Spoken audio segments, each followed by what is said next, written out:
Alors bonjour et bienvenue sur ma chaîne Sandra by Faith, je m'appelle Sandra et je suis de retour aujourd'hui avec la deuxième vidéo de la série Tabou et le sujet d'aujourd'hui c'est les relations sexuelles. C'est la vidéo intro à la partie sexualité et cette partie comptera à peu près, je pense, avec cette vidéo compris 5 vidéos, 4 à 5 vidéos, mais dans tous les cas voilà, ça c'est vraiment l'introduction et il faut savoir vraiment qu'il y aura un fil conducteur entre chacune de ces vidéos. Donc avant aussi de commencer dans le sujet, je vais te parler de deux livres que j'ai vraiment pris le temps de lire entièrement et qui sont des livres spirituels et dont le sujet est abordé de manière complètement et totalement biblique et donc que je t'encourage à lire. Pour moi, ce sont vraiment deux livres indispensables qu'on doit avoir avec nous en ce qui concerne les fréquentations et la pureté sexuelle. Donc, le premier livre, c'est Le choix de la pureté de Randy Alcorn, c'est ça, voilà, de Randy Alcorn. Donc je l'ai acheté, il me semble, à 8 €, moins de 10 € à la librairie CLC. Donc c'est un livre qui parle complètement de pureté sexuelle et il faut savoir que la pureté sexuelle ne concerne pas que les célibataires, mais ça concerne aussi les mariés, parce que comme je l'expliquais dans la vidéo chasteté contre pureté, la pureté et la chasteté ne s'appliquent pas qu'aux relations sexuelles. Et ça ne s'applique pas aussi qu'aux célibataires, mais aussi aux mariés. Donc, voilà le premier livre. Je t'invite vraiment, mais vraiment à te le procurer. Si tu es vraiment désireux ou désireuse de vivre une pureté, une chasteté et plus tard une sexualité épanouie et selon le Seigneur, c'est important vraiment. Ce qui est partagé dans ce livre va vraiment t'aider dans ce sens-là. Ensuite, le deuxième livre que j'ai à te présenter, c'est Amour, sexe et rencontre de Andy Stanley. Donc, ce livre, c'est vraiment une pépite. Ce livre, c'est vraiment une pépite. Alors, je l'ai lu une première fois parce que c'était en préparation à la série, mais je vais le relire une deuxième fois parce que c'est le genre de livre vraiment tu as besoin de t'asseoir et de décortiquer petit à petit pour pouvoir vraiment intégrer toutes les informations qui te sont données.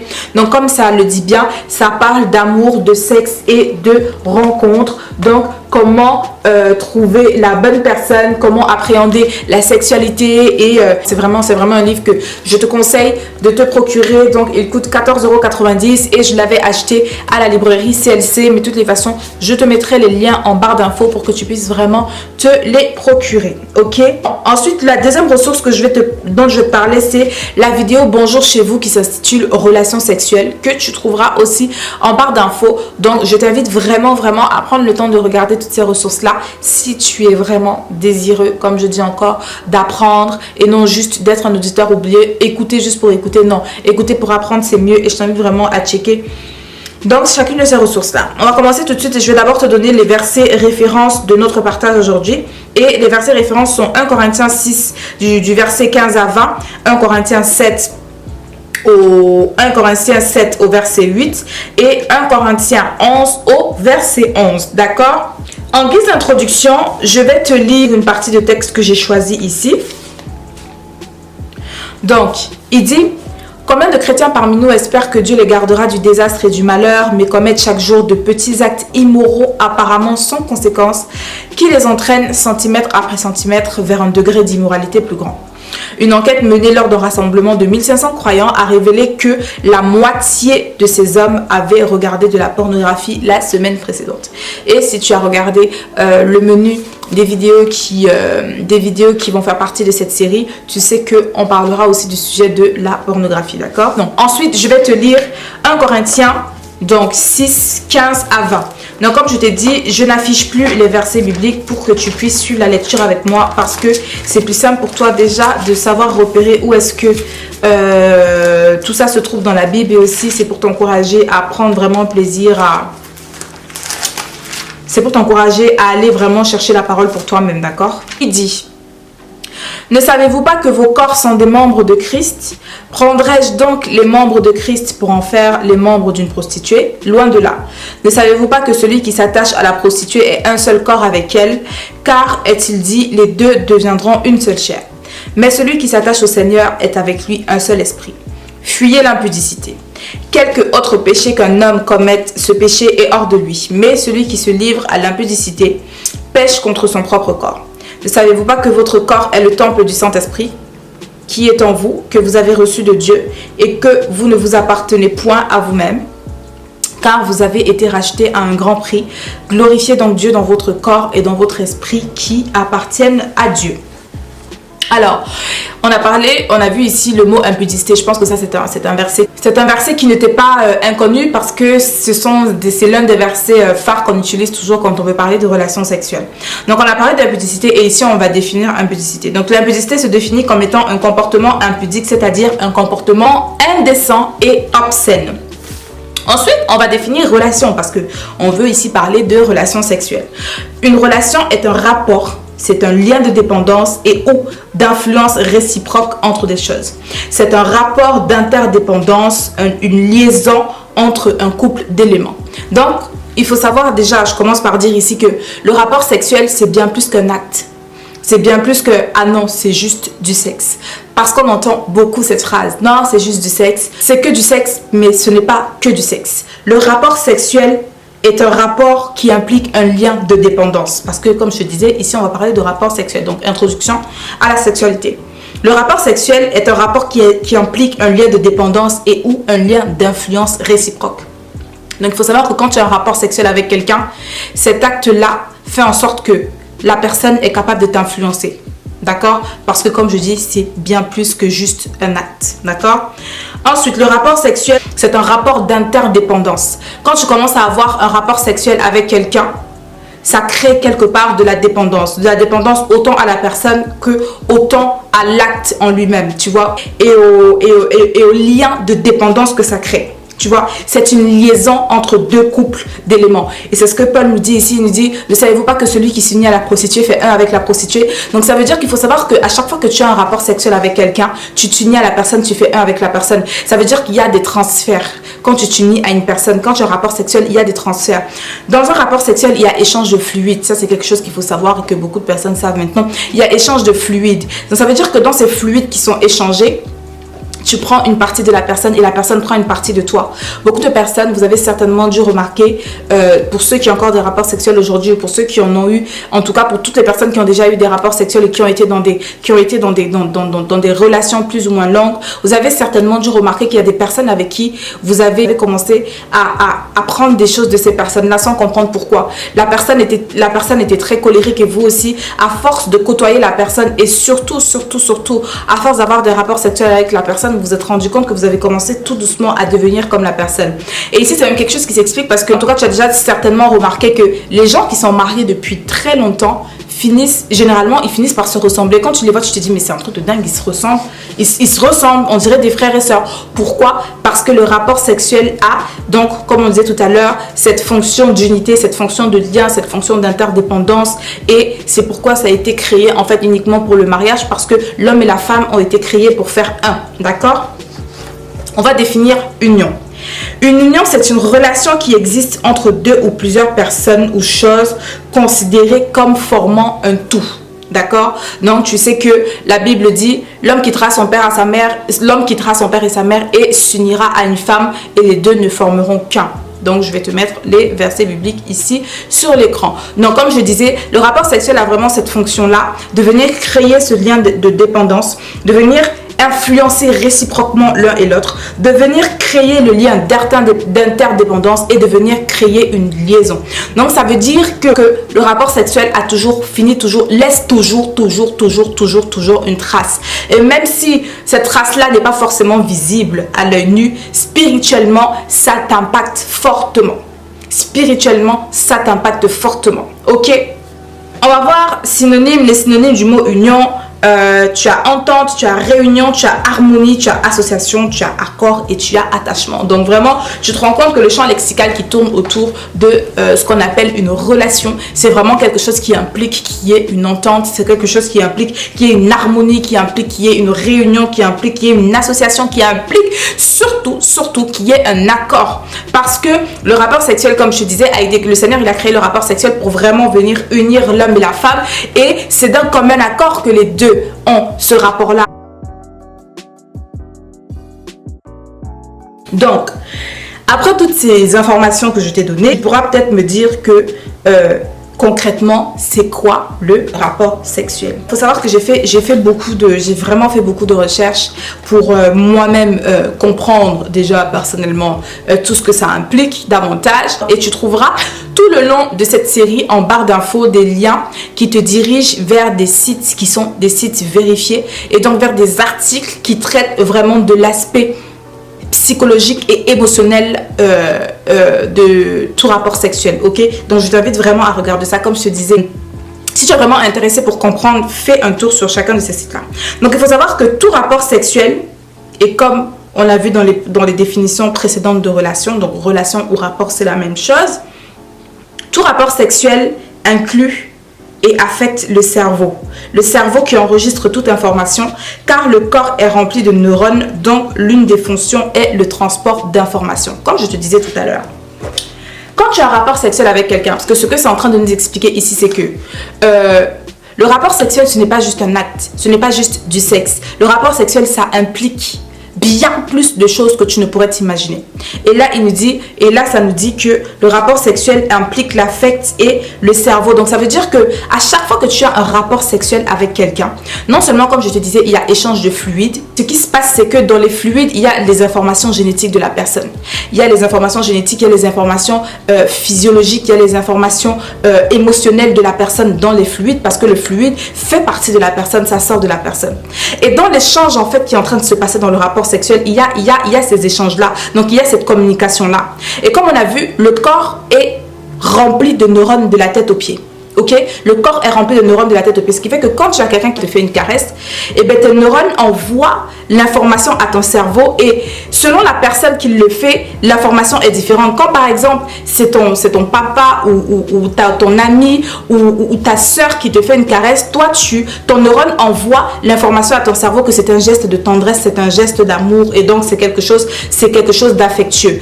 Quand c'est ton petit ami ou ta petite amie ou ton mari ou ta femme qui te caresse, les neurones envoient l'information à ton cerveau que ça c'est vraiment un geste amoureux, c'est un geste de douceur et qui veut peut-être enclencher autre chose. Tu vois ce que je veux dire, selon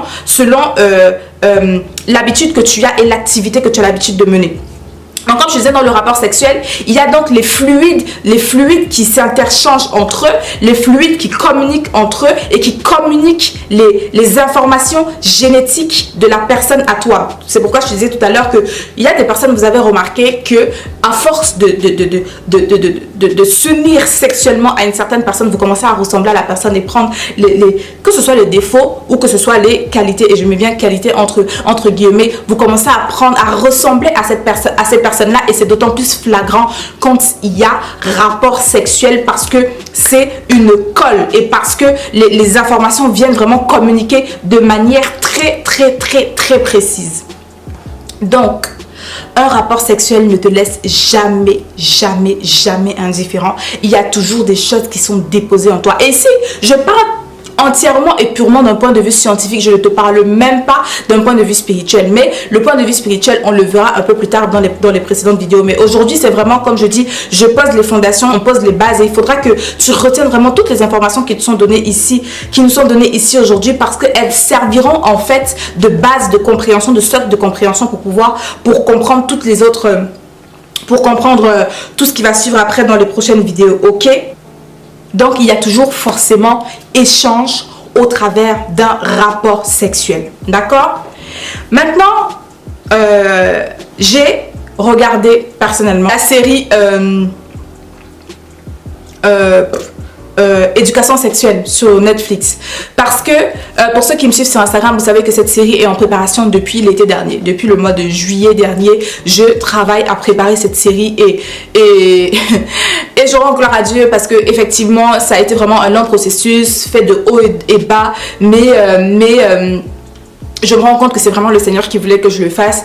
Et une semaine avant que je ne finalise vraiment les dernières recherches et les dernières préparations, je vois une publicité sur la série Éducation sexuelle sur Netflix, et je me dis oh my God, franchement ça Seigneur, ça si c'est pas un signe, enfin voilà. Et je me dis, mais il est vraiment plus que temps qu'on parle de ces choses, parce que comme je le disais dans l'intro, si nous on n'en parle pas, et ben le monde il se gêne pas pour en parler, et les gens, vous allez aller chercher des explications ailleurs et ça sera pas des bonnes explications. Alors, s'il faut en parler, autant en parler entre nous, faire en sorte que ça ne soit plus des tabous, donner toutes les informations qu'il y a à donner et que après chacun soit libre de ses actes.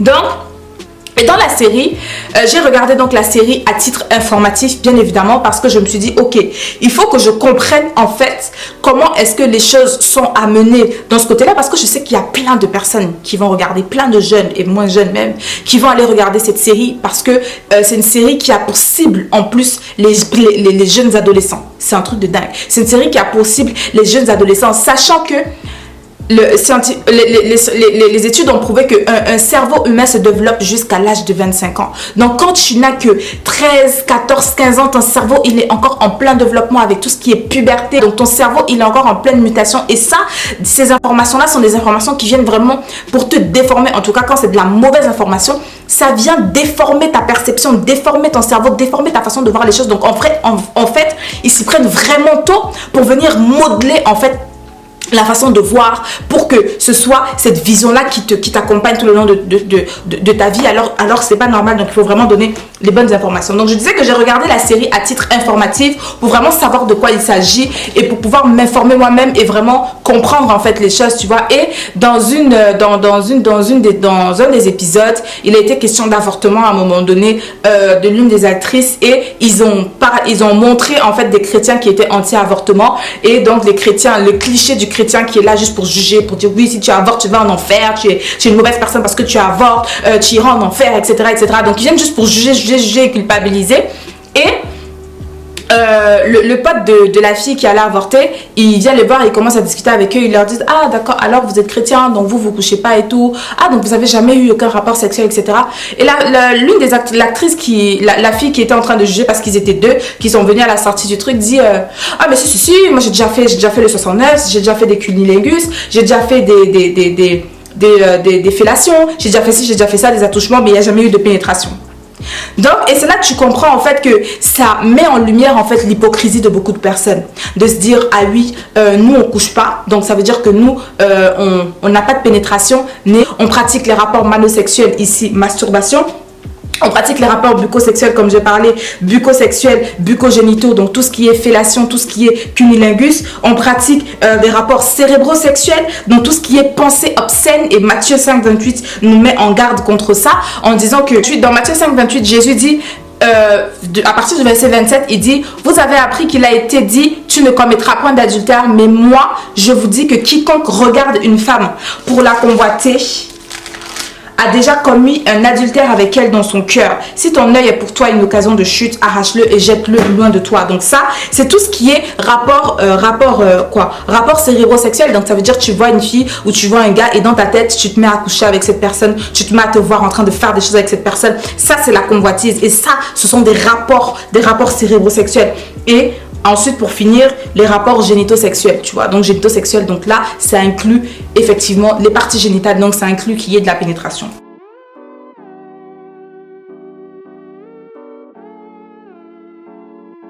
Alors, je fais une pause ici pour dire que je pense qu'il y a peut-être des personnes qui sont choquées, qui sont gênées, mais il n'y a pas de raison, comme je disais, de venir être hypocrite ici, comme je te parlais des personnes dans la série, parce que elles allaient juger la fille parce que elle a eu un rapport sexuel, parce qu'elle a eu une pénétration, donc un rapport génital sexuel qui a fait en sorte qu'elle est tombée enceinte et qu'elle soit allée avorter, alors que eux, ils sont tout aussi impurs que cette fille en pratiquant toutes ces autres pratiques. Donc, il faut se dire que le rapport sexuel, ce n'est pas juste quand il y a pénétration, parce que c'est là que je vais en venir. Le rapport sexuel, ce n'est pas juste quand il y a pénétration. Le rapport sexuel revêt donc les aspects les aspects que je t'ai cités tout à l'heure. Bucosexuel, manosexuel, cérébrosexuel et génitosexuel. C'est ça en fait le rapport sexuel. C'est tout ce qui inclut le sexe dans le truc. C'est ça le rapport, la relation sexuelle. Ok? Donc il faut vraiment sortir de cette hypocrisie là de dire oh tu utilises des mots. Et ici j'utilise des mots scientifiques. Et tout au long de cette série, je vais m'atteler à utiliser des mots scientifiques. Pas de petits noms, pas de kiki, de zz, de machin. Parce que utilisons les noms scientifiques qui ont été donnés à ces parties. Donc, un pénis, un vagin. Et je vais vraiment prononcer, dire les choses telles qu'elles sont. Parce que si tu es choqué ici, ça veut dire que tu es tout simplement hypocrite, parce que tu n'es pas choqué quand tu regardes ce genre de série, tu n'es pas choqué quand tu regardes de la pornographie ou quand tu te masturbes ou quand tu te touches, etc. Donc il n'y a pas de raison de venir être choqué ici. Et pour tous les parents qui regardent cette vidéo et cette série en prélude pour pouvoir les montrer à vos enfants ou pas, je vous conseille vraiment, mais vraiment, de ne pas être des hypocrites non plus et de ne pas jouer au prude ou de se dire ah c'est trop dur ou etc. Parce que là où vous trouvez que c'est trop dur dans le monde, on déforme complètement et entièrement la façon de voir les choses de vos enfants et on le leur présente de manière vulgaire et destructive, alors qu'ici j'utilise vraiment des mots scientifiques pour vraiment éveiller les mœurs. Ok.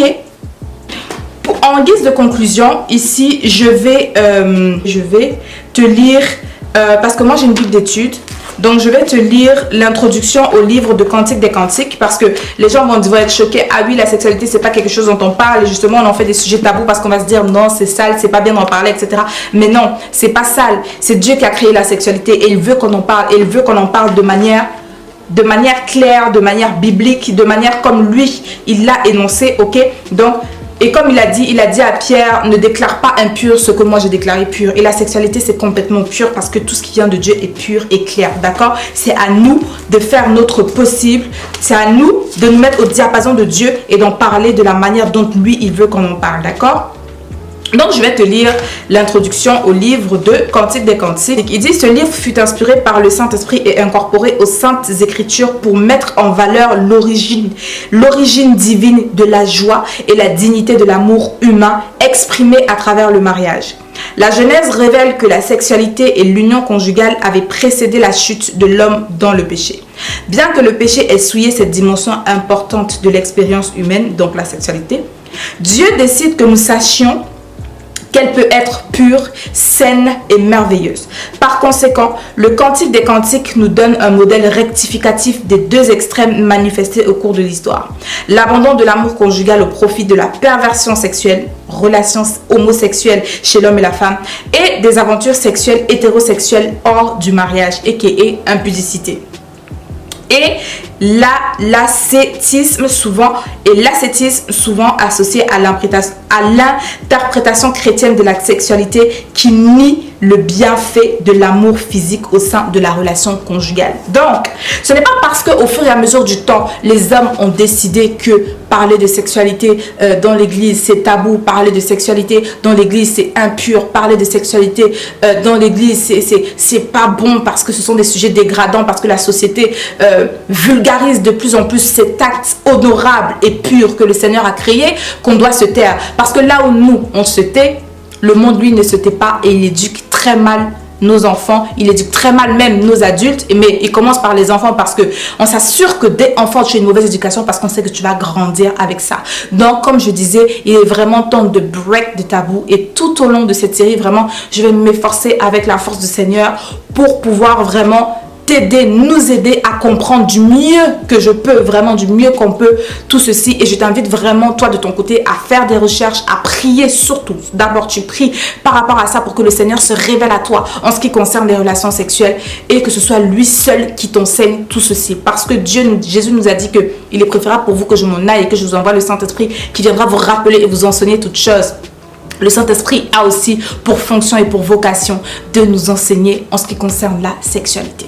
Donc voilà, on arrive à la fin de cette vidéo. J'espère vraiment, mais vraiment que cette vidéo t'aura aidé et je t'invite vraiment à rester tout au long de cette série et le Seigneur vraiment va nous surprendre, j'en suis sûre et certaine. Donc moi je te remercie encore une fois de plus d'avoir regardé la vidéo. D'ici à la prochaine fois, porte-toi bien, que mon Dieu te bénisse et don't forget, never stop walking by faith and not by sight. God bless you and faith till you make it. Bye.